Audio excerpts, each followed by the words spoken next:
续来看，民进党的地方党部选举委结果出来了，小英派系的席次减真多，减到剩4席。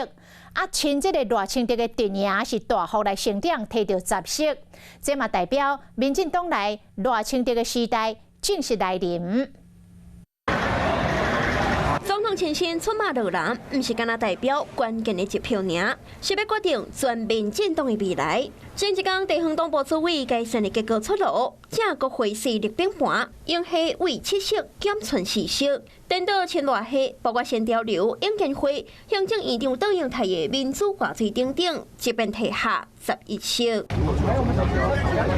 这段画面嘛真经典，北韩文委天上届台南市长正国会主委陈定辉，敢若有意思想要搁拼2026年。投票迄天，甲赖清德是对调调，毕竟掌握后一届提名权新任的党部主委，就是赖系桂国文。那陈定辉站在对手，就是赖系这个人。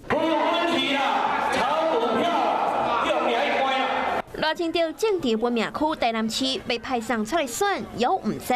虽然因系议员将压首都台北甲嘉义县，严格伫全台势力已经减少。前总统蔡英文甚至动工无去投票，他没有去投票。